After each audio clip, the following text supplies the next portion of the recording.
नमस्कार. आज आपण आलो आहे तळेगाव दिंडोरी नाशिक येथील गडी पाहण्यासाठी. ही गडी समोर पाहू शकतो. या बाजूची सुंदर अशी ही तटबंदी आहे आणि गावामध्ये आल्यानंतर ग्रामपंचायत कार्यालयाच्या बरोबर समोरच्या बाजूस ही गडी आहे. आपण नाशिक दिंडोरी वणी जात असाल तर ही गडी थांबवून निश्चितच करावी. नाशिकहून 18 किलोमीटर अंतरावर तळेगाव दिंडोरी गाव आहे. या गावात प्रवेश करण्यापूर्वी उजवीकडे एक बुरुज व त्यावर फडकत असलेला भगवा झेंडा दिसतो. हा बुरुज व झेंडा पाहून आपण या ठिकाणी थांबतो आणि ही गडी पाहायला जातो.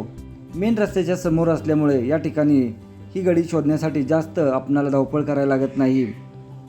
तळेगाव दिंडोरी गावात असलेल्या या वास्तूबाबत काही आपल्या वाचनात आले नव्हते. दिंडोरी या तालुक्याच्या ठिकाणापासून साधारण 8 किलोमीटर अंतरावर असलेली ही वास्तू म्हणजे एक चौकोनी गडी असून स्थानिक लोक या गडीस गोसाव्याची गडी म्हणून ओळखतात. साधारण 1 एकरमध्ये पसरलेल्या या गडीची आज मोठ्या प्रमाणात पडझड झाली असून गडीची पश्चिमेला असलेली तटबंदी व त्याच्या टोकाला असलेले 2 बुरुज आजही चांगल्या अवस्थेत आहेत. या तटाची लांबी 190 फूट असून उंची 20 ते 22 फूट आहे. उर्वरित 2 बुरुज अर्ध्यापेक्षा जास्त ढासळलेले आहेत. शिल्लक असलेल्या तटाची कमी अधिक प्रमाणात हीच अवस्था आहे. तटाचे बांधकाम चुन्यामध्ये ओबडधोबड दगडांनी केलेले असून फांजीवरील बांधकाम विटांनी केलेले आहे. गडीच्या उत्तर दिशेला असलेल्या दरवाजाची कमान व आतील बांधकाम आजही शिल्लक असून त्यावर काटेरी झुडपे टाकून ते बंद करण्यात आले आहेत. गडीच्या आतील भागात फिरताना नव्याने बांधलेले शिवमंदिर व काही नाथपंथीय समाध्या पाहायला मिळतात. गडीत मोठ्या प्रमाणात झाडी वाढली असून इतर काही नसल्याने 10 मिनिटात आपली गडफेरी पूर्ण होते.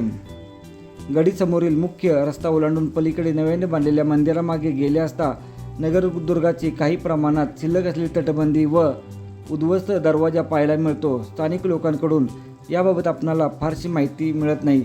अशी ही गडी आपण निश्चितच करावी.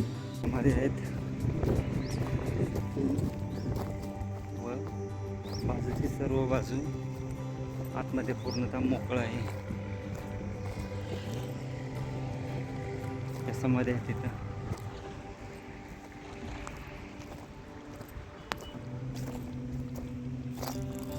चार समाधी आहेत. त्या बाजूलाही आहे. प्रथम ह्या बुरुजावर जाऊ आपण.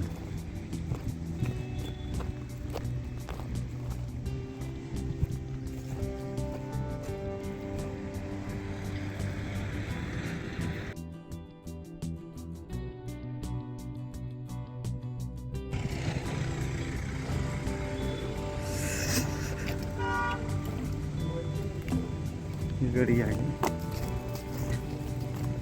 बरीच मोठी ही गडी आहे. या ठिकाणी विहीर असावी.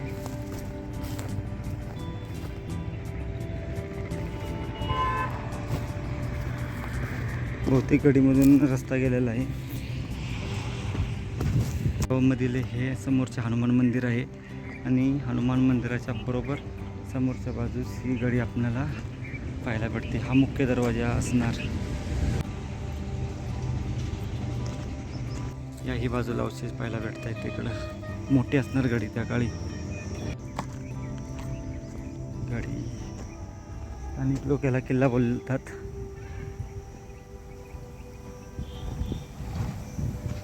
अशी गडी आहे. या बाजूची तटबंदी वगैरे व्यवस्थित आहे. प्रत्येक वास्तू आहे ती पाहून आतमध्ये असं दिसतंय आपल्याला.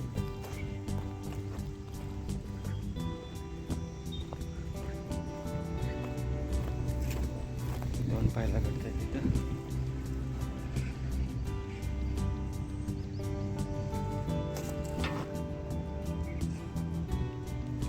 समोर ग्रामपंचायत कार्यालय तळेगाव आणि हनुमान मंदिर त्याच्या बरोबर समोरच्या बाजूस ही गडी आहे.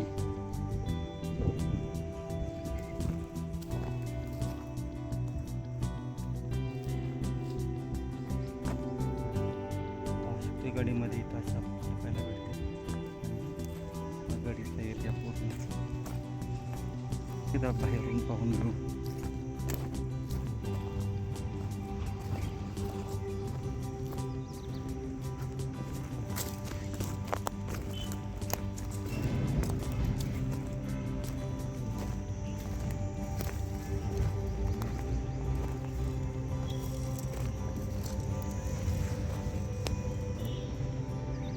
ही पाठीमागची बाजू आहे गडीची. खाली उतरू आपण.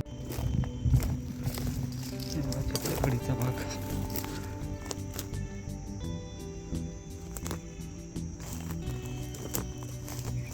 या बाजूला मुख्य प्रवेशद्वार असणार त्या काळी. ठीक आहे, ते पाहू. सुंदर आहे ते.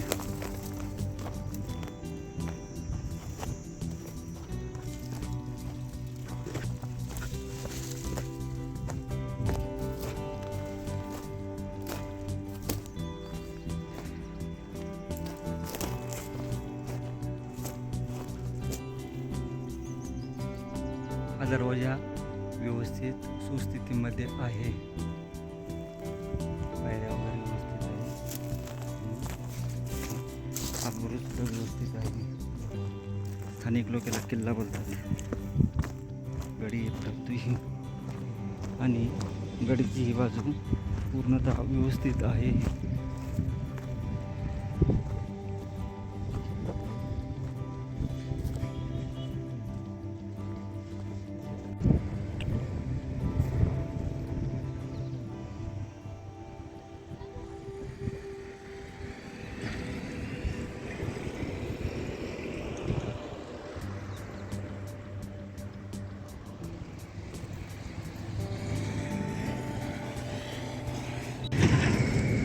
गडी आता पूर्ण आपण पाहिली आहे. पाठीमाग पाहू शकतोय. हा भाग फक्त व्यवस्थित राहिलेला आहे या गडीचा. मेन हायवेला लागूनच ही गडी